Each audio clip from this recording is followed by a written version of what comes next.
Gun control activists are quick to blame mass school shootings on firearm laws, but research shows that guns are not the root of the problem. One problem is fatherlessness. School shooters are more likely to come from broken homes where one or both parents are absent, abusive, or addicted to drugs.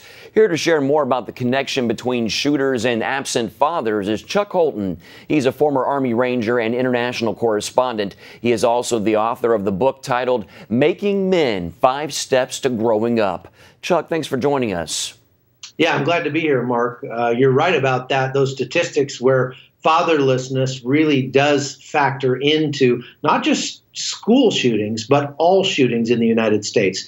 As a matter of fact, I've heard it said that America doesn't have a gun problem. America has a gang problem because 80% of firearm-related deaths in the United States have to do with gangs. And America really doesn't have a gang problem either. It has a fatherlessness problem. And that's because boys need father figures. And if they don't have a father in the home, they may go look to a gang to get that need met. And that again, is going to lead to that violence. Yeah, talk a little bit more about that. How does growing up without a father affect a young man? And is it different for a young woman? Well, it affects both of them in a negative way, for sure, but it does have different effects on them. What we're seeing is that statistically, a woman, when she grows up in a home without a father, what that's going to affect is her sense of value, her sense of personal worth. And so, girls have those hardwired felt needs that a father is designed to give them, the need for provision, protection, and affection. And when they're not getting those needs met from a father, the chances are they're going to go looking for those needs from any man they can, for any one of those three things. So typically the first guy to show them a little affection is going to win their heart. And that's just going to lead to perpetuate this cycle, because then they're probably going to get pregnant. They're probably going to have a baby. And there's a good chance that that father is not going to provide and protect for his family. And on the story goes. When it comes to you, go ahead. Yeah, go ahead. And then with young men, how does it affect them? With young men, a father is a taming influence in the home. A father's going to teach a young boy how to not only how to act in the world at large, but how to act toward women. He's going to teach him what's correct or appropriate behavior and what's not. And even we see in the wild animals that grow up without a father that's there to take it. For example, they found elephants in Africa that when they don't have the male elephant, the head male elephant, to kind of slap some sense into those young elephants, they tend to engage in a lot more risky behaviors. And basically, it just comes down to this. Go ahead. A boy has a question going through his mind as he goes through puberty and into adulthood, and that is, how do I prove to the world that I'm a man? Well, a father's job is to help his son navigate that and figure out what a man looks like, what it means to be a man. And when that father's not there, the boys are going to get their sense of what a man looks like through the popular culture, which we can all probably agree is not a good place to get their sense of manhood, and through their peers. And so it leads to, again, those risky behaviors as a boy tries to prove himself to the world and to his own self that he has what it takes to be a man. What goes wrong in cases of these shootings, and how would a father's presence in their lives make a difference? Well, I think it only would make a difference if the father is an engaged father. We've seen in some situations where there has been a male in the home, but he really wasn't all that engaged with his son.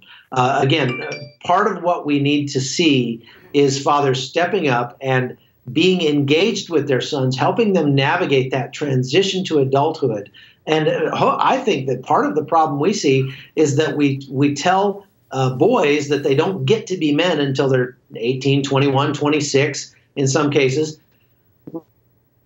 when in reality starts looking towards becoming a man, looking towards joining the men and acting like a man closer to the age of 14 than he does 18 or 21. And so it's that transitional period where we really see a lot of problems crop up, because if the boy's been being told that you don't have any purposeful work to do in this life until you're 18 or 21, We see them spend a tremendous amount of time on passive activity.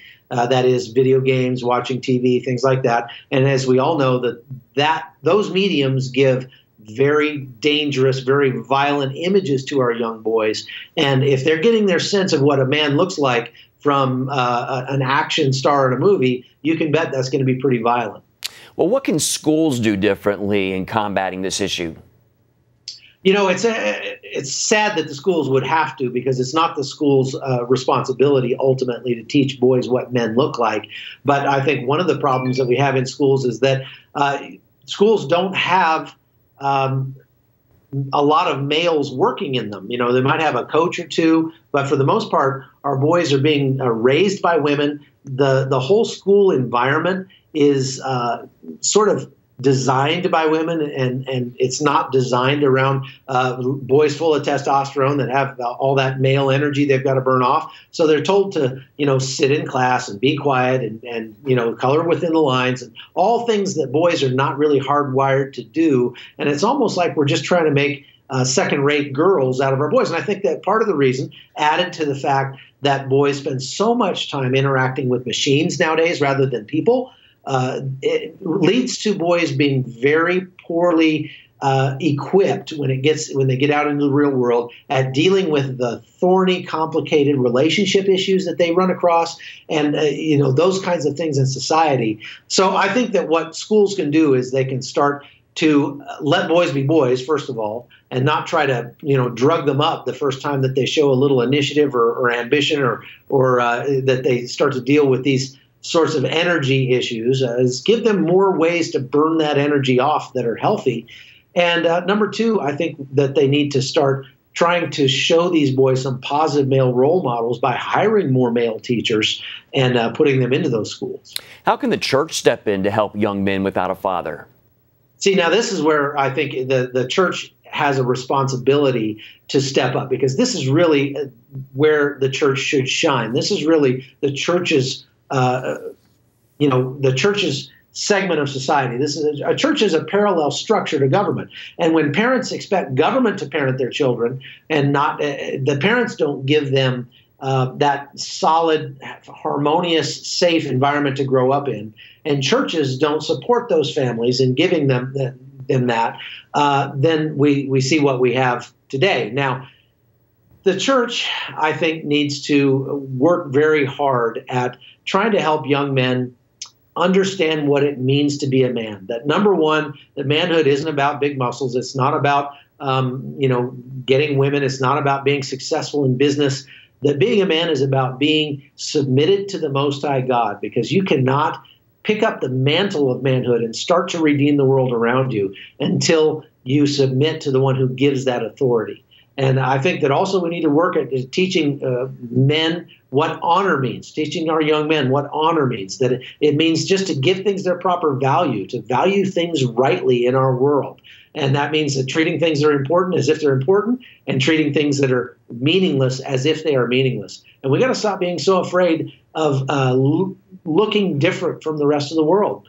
So many youth functions that I've been to try so hard to look hip and look cool and be fun. But you know what? Young people want something more than fun from the church. What young people want from the church is meaning and purpose. And sometimes that comes through great hardship. So we need to teach our young people not to run from hardship, not to try to always be comfortable and have fun, but to look for meaning instead, and even to the point of embracing hardship in order to do that. Yeah, we do learn so much through hardship and trial. All right, Chuck Holton, thanks so much for your time today. We appreciate it.